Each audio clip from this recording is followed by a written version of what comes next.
The Beverly Hillbillies.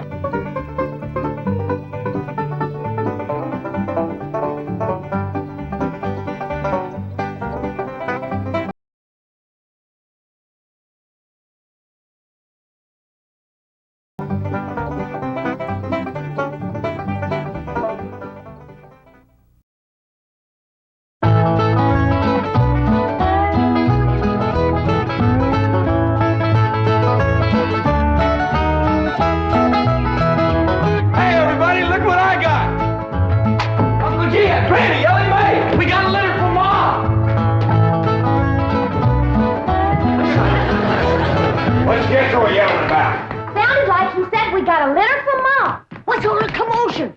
Ellie says Jethro says Pearl sent us a litter. A litter of what? Did you hear what? No, but I bet you it's kittens. Probably kittens. Pearl's always trying to give away kittens. Well, there y'all are. Where's the kittens, Jethro? What kitten? Didn't your ma send us some kittens?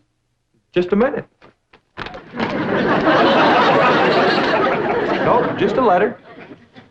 Jethro, how could you think that kittens would... Well, come on, sit down. Let's hear what Pearl's got to say.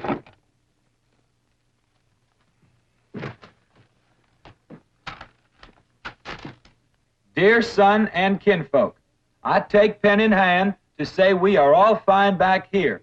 How are you all out there? Just fine, Pearl. That's right. Jethro, I hope you are making good marks in school out there. Ma thinks I'm going to school. Are you in the 5th grade like you would be here?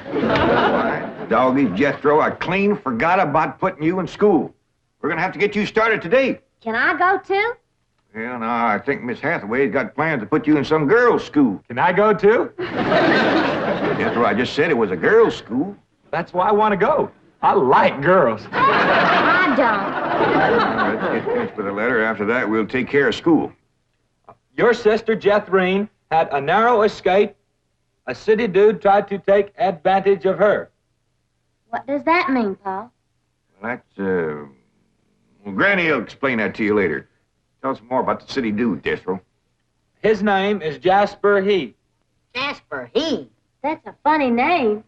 Oh, there's a dot in there. His name is Jasper. He wears patent leather shoes and spats on them. Don't sound too neat, does he? He seen your sister at the cabin when I went there to keep an eye on it for Cousin Jed. I know what Pearl went there to keep an eye on. Mr. Brewster. Well, now, Granny, Pearl's a widow woman. She got a right to look. I ain't knocking it. I got my eyes open myself. At first, I thought the city dude worked for Mr. Brewster, so I drove back out to the cabin to give him a piece of my mind. I could put a bug in that Mr. Brewster's ear. Look out for feathers. Feathers? The more Pearl has her eye on a man, the more feathers she sticks in her hat. That's right. 3 and 8 came in flowing 2,000 barrels a day. And it looks like the new strike's going to be even better. There's no doubt about it. This is one of the richest pools we've ever hit. Yep, everything from here is good news.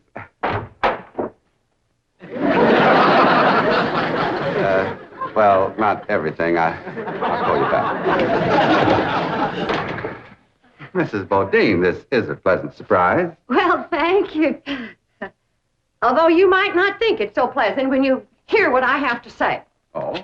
One of them oil fellas working for you has made advances to my daughter. Made advances? Well, what would you call being picked up and carried off by brute force? Well, I'd call that making advances. What's his name? Jasper Depew. Jasper Depew. I ain't seen him myself, but from what Jethro tells me, he's a pretty slick article. Oh. Oh, Mr. Brewster, you don't know how hard it is for 2 girls living alone like Jethrine and me. You see, my son Jethro's in California with Cousin Jed, leaving us no man to protect us. I'm a widow woman, you know. I guess wherever you have 2 unattached girls living alone, there's bound to be trouble. Especially when the girls are the kind that men call lookers. you say his name is Depew? Jasper Depew. Calls himself Jazzbo. Oh, Jethrine says he's a flashy dresser and a fancy talker and drives a sporty car. Regular big city dude. I guess Jethrine's kind of like me when it comes to tall, handsome city fellas. I'm just putty in their hands. Nope, no one by that name working for OK Oil. You mind if I look? Oh, well, no, go right ahead. I'm bound and determined to find the rascal that trifled with the affections of my sweet, innocent, helpless baby girl. Ma! Jethrine, I thought I told you to stay in the buggy. I seen Jasper Depew coming. Here? Yes'm. Oh, well, thank goodness we got Mr. Brewster to protect us. Oh, there he is. Mr. Brewster throwed his arms around me and held me in his strong embrace. What's an embrace, Paul? Well, that's when folks kind of twine their arms around one another. You mean like wrestling? It's sort of like wrestling, except they ain't mad.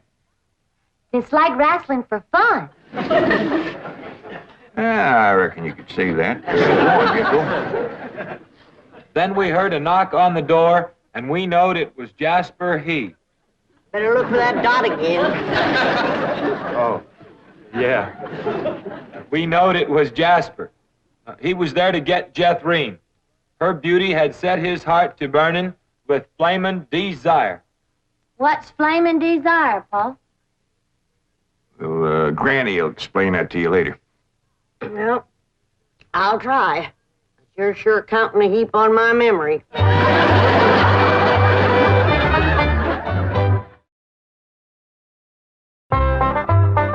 Read on with your Ma's letter there, Jethro. Yeah, it's getting good. One city fella's got his arms around Aunt Pearl, and another's waiting at the door to grab Cousin Jethrine. My only thought was to save my daughter, so I tore loose from Mr. Brewster's embrace.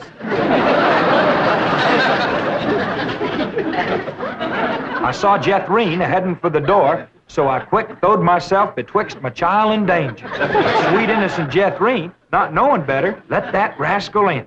He went right to sweet-talking in a voice smoother than fresh churned butter. Hello again, you great, big, beautiful lump of sugar. I brought you something all the way from Eureka Springs. Genuine orchids growed in a hothouse. And this lovely young girl must be your sister. I'm her ma. No. Yeah. Well, for Jethrine's beautiful mother, a little gift of genuine French imported perfume all the way from Paris, France. Oh, well, you had an order.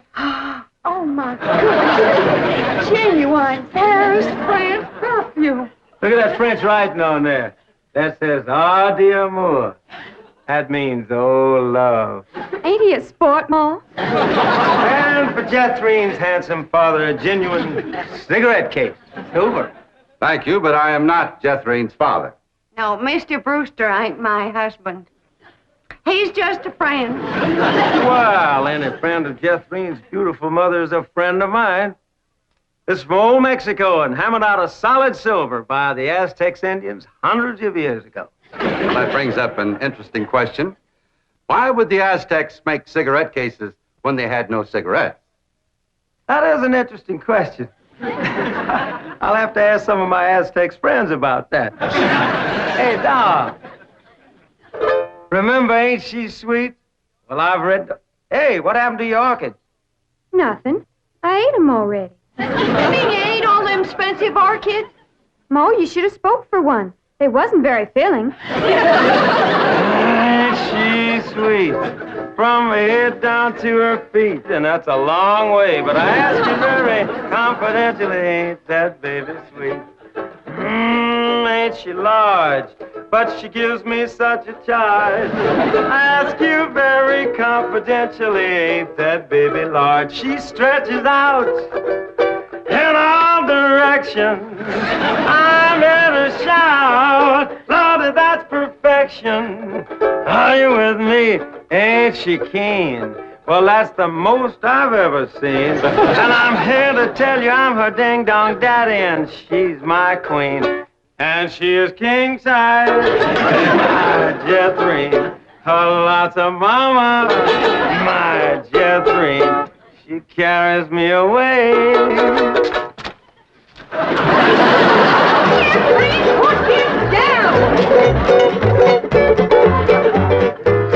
So your sister Jethrine has got herself a steady fella now. He says he is going to ask for her hand someday. I hope he will take the rest of her too. Ha ha. Give my love to all and be a good boy. I am going out now to mail this letter and get some more feathers for my hat.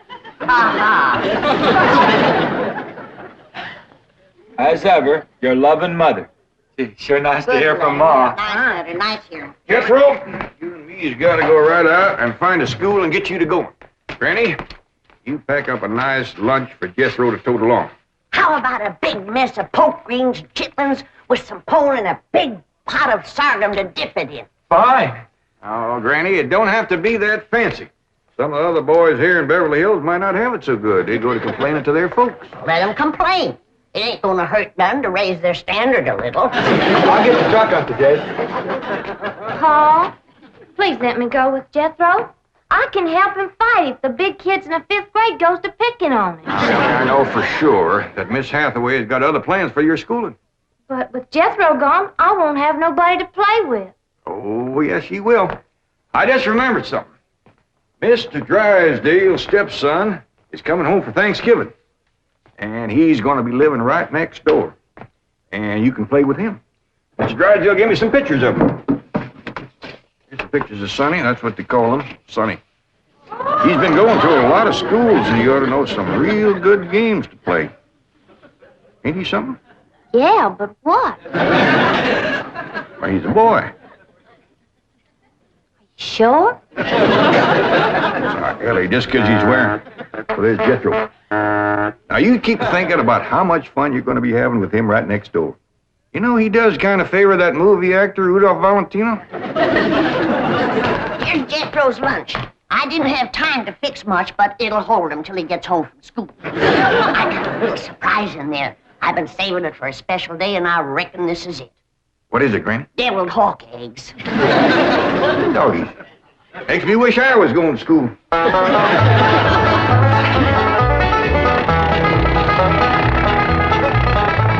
School, all right.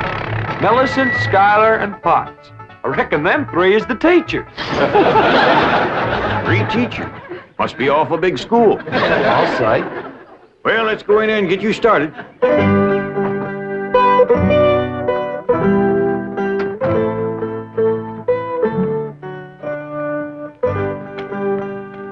There you are.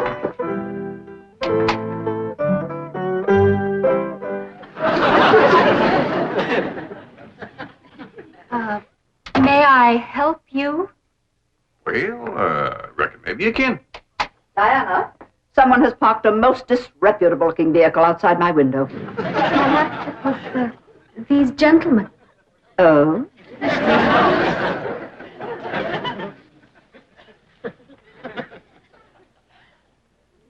Yes? What is it you wish? Well, I'd like to get my nephew started into school.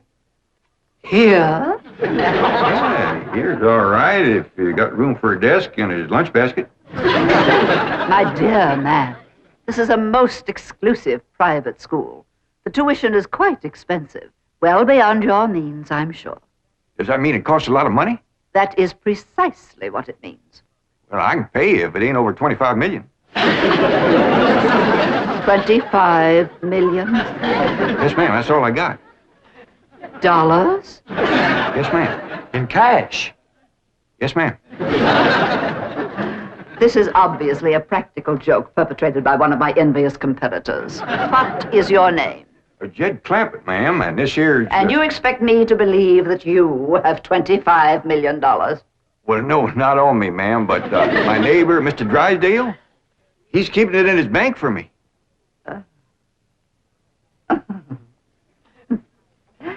Get me Milburn Drysdale at the Commerce Bank.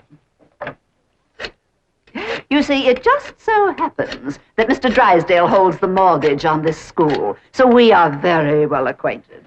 Hello. I'd like to speak to you. Now, if you wish to admit that this is a hoax and be on your way, we will forget the entire incident. Otherwise, you may be liable to some sort of action for invasion of private property and impersonating a millionaire. Mr. Drysdale is coming on the line now. Thank you. This is your last chance, Mr. Clampett. My next call will be to the police. Very well. Mr. Drysdale, Millicent Schuyler Potts here. Come in, come in, come in, come in. Thank you, ma'am. Diana, tea for these gentlemen. Crumpet? Oh, no, ma'am. Clampett. Tea, Diana. Use the Spode tea set. Well, sit down, sit down, sit down, sit down. Just the two of us. Ellie Mae and Granny didn't come. Well, do make yourselves comfortable. Mr. Drysdale's exact words to me were, well, never mind his exact words. Apparently he values your friendship greatly, and Mr. Drysdale is a very important mortgage. Ma'am. Well, now then, shall we talk about your youngster who's entering our 5th grade? What is his name? Jethro Bodine. Bodine? Jethro. No, ma'am. Jethro Bodine. We always put the last name first. Now, male, of course. Yes, ma'am. Just got a letter this morning. Date of birth? December the 4th. Year? No, ma'am. Back home.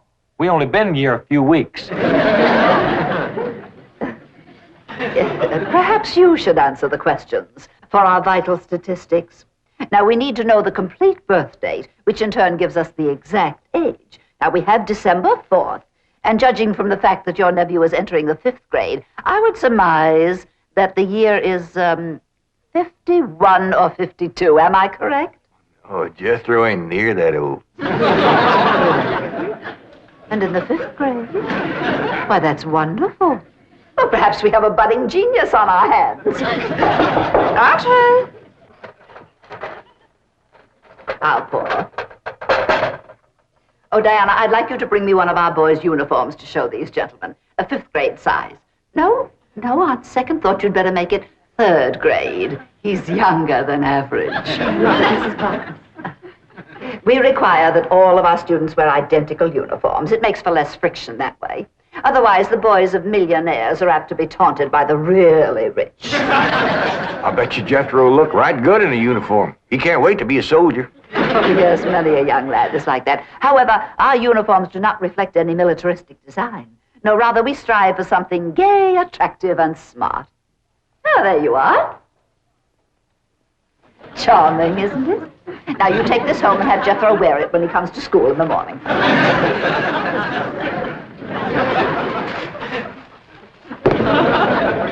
Wear this? I'm afraid Granny will have to make considerable changes in this before it'll fit Jethro. So tiny? Yeah. And in the 5th grade? Why, the boy must be a genius. Well, you may be very sure that we will bring him out. Where is this? He'll bust out. Now then, how do you gentlemen like your tea? We don't know, ma'am. We ain't tasted it yet. Oh, you are the fun-loving one, aren't you? Yes, ma'am.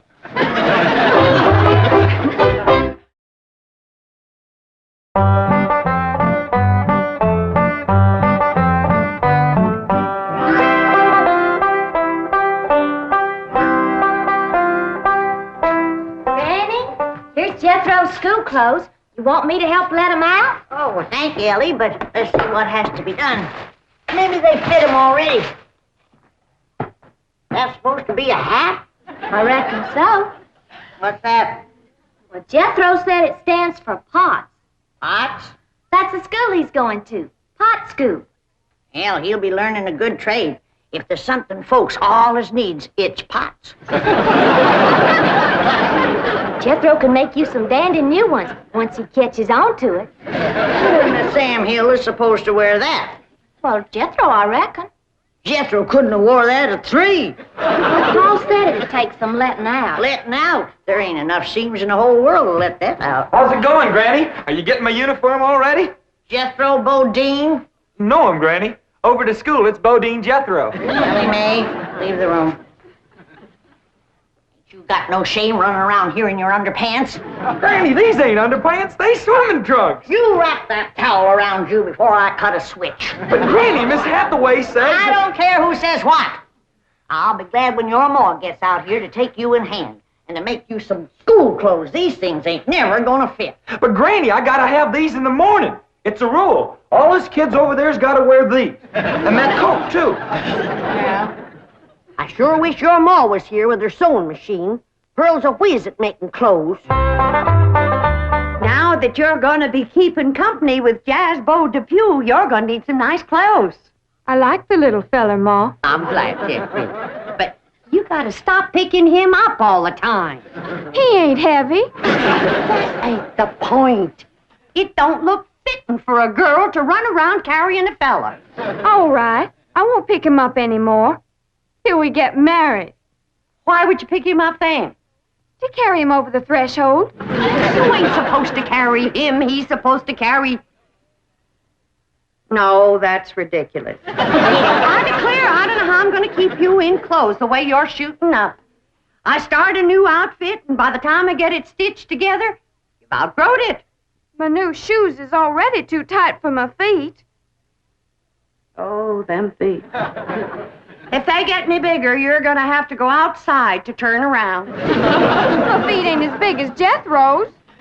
Well, of course not. He's the boy.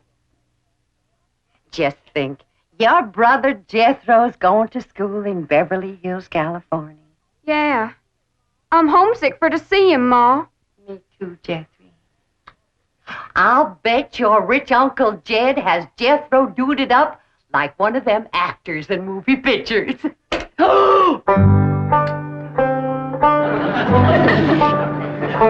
can't understand these Beverly Hills schools. Wearing that uniform ain't gonna make you no smarter. Well, Miss Potts said I had to wear it this morning. She's the boss teacher.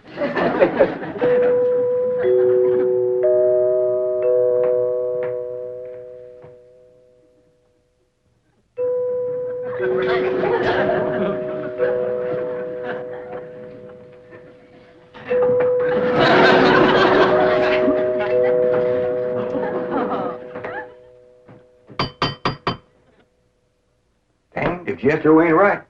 Every time that music plays, somebody comes to the door. Good morning. Surprise! Surprise! Good morning, Miss Potts. I decided to come by and drive our diminutive genius to school myself. What? Your nephew, Jethro. Oh, yes, ma'am. Jethro! Come on down here. You got to ride to school. Well, that's mighty nice of you, ma'am. Oh, tut. I'm going to give the boy my personal special attention. I feel that when one... Well, howdy there, Miss Potts. You come to take me to school? You betcha she is. I want you to be a good boy, make good marks so your ma will be proud of you. This is your nephew? Yes, ma'am. You met him yesterday, remember? Of course, he does look a mite different in his uniform. Granny had a time getting it to fit, but she done it. You are in the 5th grade? Oh, yes, ma'am. Just finished 3 years in the 4th. But I can't. It's impossible. Oh, that ain't nothing. He got through the 1st grade in only 2 years. Under no circumstances can I allow this. Well, say, here comes Mr. Drysdale. I reckon he's coming to see Jethro off to school. Come along, Jethro. But take off. This is the way we go to school. This is the way we go to school. Here's Jethro's lunch. Oh, Jethro! You forgot your lunch. Now, Jethro, you share your grits and fat back with Miss Potts today.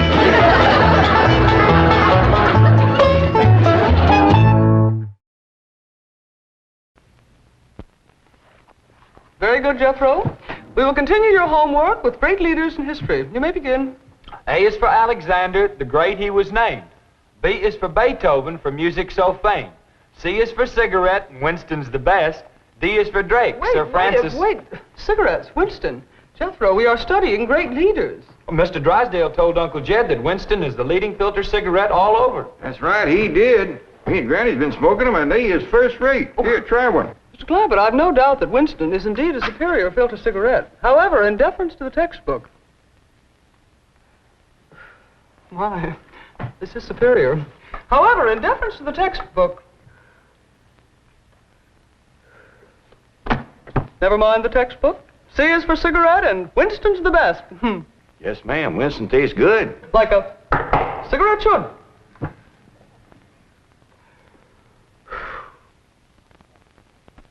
The Beverly Hillbillies has been presented by Winston. We hope you enjoyed it, and we hope you'll try Winston, because Winston tastes good, like a cigarette should.